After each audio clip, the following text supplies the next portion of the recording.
Well, hey everybody, this is Chris DiFiorio with Keys to the Shop.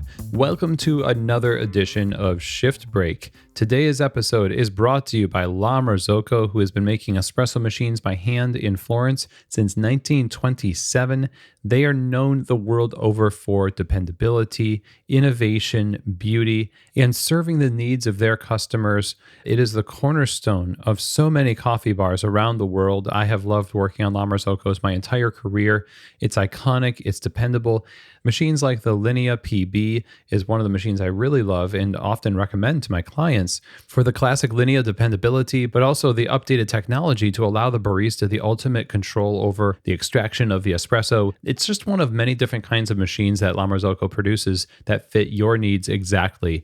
If you email info@lamarzocco.usa.com, you can talk to one of their salespeople and they will get you hooked up with the right equipment for your shop.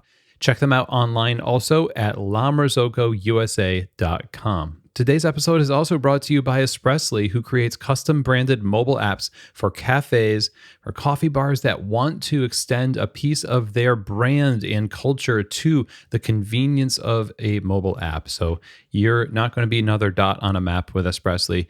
The app is where people get coffee, and you're not going to be competing against other coffee bars. If you're looking for convenience options for your customers in ordering and mobile ordering, Espressly is definitely something to check out. There's no setup or development fee. It fully integrates with Square, and that includes the loyalty system with Square, so they can build up loyalty points on the app, on their phone. There's a lot to love here with Espressly, and I would love for you to have a conversation with them to talk about having them develop an app for your coffee shop. Go to espressly.co to make that happen. Lovely folks there, and they can't wait to work with you to help you serve your customers. Again, that's over at espressly.co. Okay, everyone. Well, today I wanted to talk to you about questions. And I have to ask you a question to start out, and that is, do you welcome questions? And if the answer is yes, I welcome questions, then I would ask, how do you practice showing people that you welcome questions?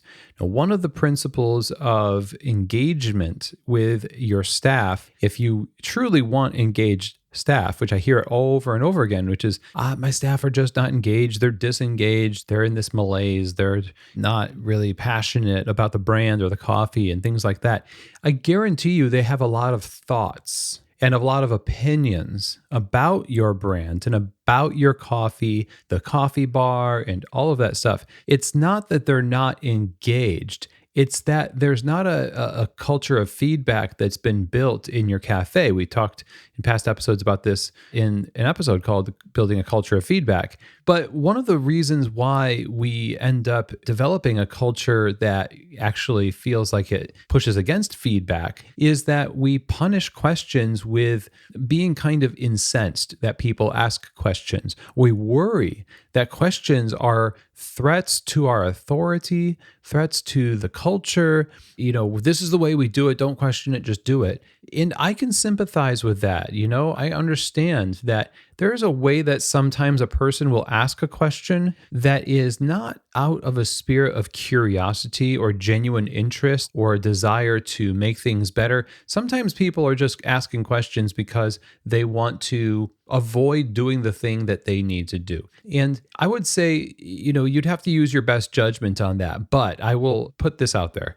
It's probably not as often as you might think. Questions are like challenges in that they are blessings in disguise, in that they show us areas that we can improve in. Even just the idea of questioning what was said during a meeting or to ask somebody to repeat something is in itself a sign that maybe we have to improve our communication, or questioning why we put together the workflow for Saturday morning brunch the way we do is not a matter of, oh, they're just questioning my authority, they just want to be the boss and all this other stuff. It's chances are that's not true. Chances are they just are wondering. And if you react defensively to a question, people will see you as very insecure, super touchy, like walking on eggshells. You know, this is the worst kind of boss you could possibly have, is an insecure, very sensitive. You feel like you're walking on eggshells around them all the time, because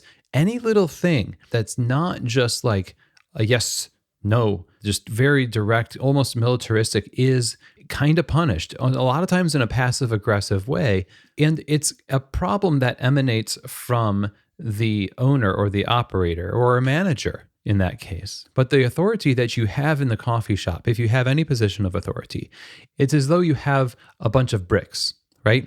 And really, you have the option to build a bridge to better communication, or you have the ability, and a lot of people choose to build a wall to protect themselves and to actually cut off communication. And then we turn around and we complain that we don't have the kind of engaged baristas that we want, when all the while, actually, people have been trying to engage with the coffee shop. People want to improve the place they work. It doesn't matter if they're the manager or the trainer. People have great ideas. We say this all the time. You know, you go to Coffee Fest and other shows and go out there and find resources, but the resources to better your coffee bar often is right across the counter from you, or they're staring you in the face during a one-on-one. It's the baristas. It's the people that work in the cafe. Their brains are processing the functionality of this coffee bar all the time, and questions should be welcomed and celebrated. We have to go the opposite direction. We have to say, I love that question. I like what you're thinking about. That's interesting. What's behind that question? What do you think we should do? Invite people to be a part of the solution, even if you think there's a hint of malcontent. Don't people have the right to be a little bit peeved if they're having to operate in a system that is janky? You know, don't you have the right to have a little bit of a, people were so sensitive about a tone. You know, oh, the barista had a tone in their voice. You know how often you probably have a tone in your voice? I would say more often than not, if you're like me. And we don't really have as much self-awareness as we like to think we do.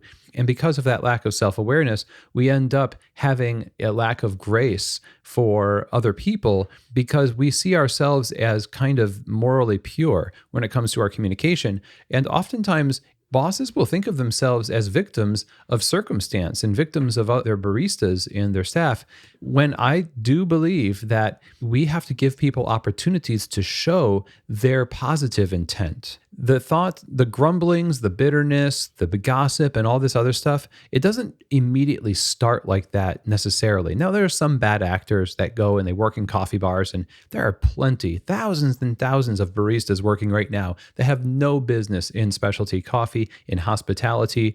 They should be working factory jobs or just like not interacting with the public. You know what I mean? But for the other people, and I think there's more of them, there is a inkling of, oh, this seems out of step, and I wonder who I can talk to about that, who I can ask something about this, right? That, I think, is something that we need to take and nurture it like it was a little baby coffee tree that is very much dependent on our nurturing to survive until it becomes pretty resilient. It can take care of itself. When a barista has these kinds of thoughts, again, they don't start out like, ooh, I really, hate this place and I'm bitter and I'm grumbling. Maybe they started out just genuinely curious and wanting to ask a question, but they were beat down so many times by people who were incensed at questions being asked that now the questions turn into rumination, turns into gossip, turns into quitting, insurrection, and all manner of things that you really, really don't want in the coffee bar. And so the message here today is questions are not threats. Questions are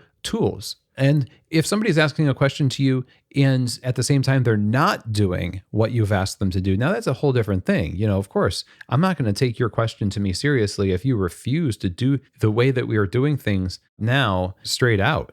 Do what we do. And then if you want to give us the feedback, we totally welcome that. We still have to operate within the current system. So to those of you who have ideas and have suggestions and all these things, make sure that you've built up trust enough that they can see you are a great employee. You are actually excellent in these things that you, even if you think they're not perfect systems, you're really great at these imperfect systems. And the quality of your work within that will help people accept the feedback that you have for them. And bosses, again, don't be overreactive. Don't evolve into this kind of super sensitive, authoritative monster that people are really afraid of crossing at every turn. The bad news manager that Bruce Tulgan talks about. It starts with accepting questions and knowing that this is a collective effort. This is not just about us as leaders being the end all be all.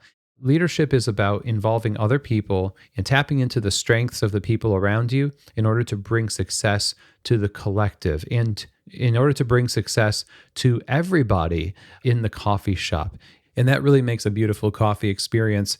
And it starts again by celebrating and even rewarding questions in the coffee shop. So I hope that this is helpful for you.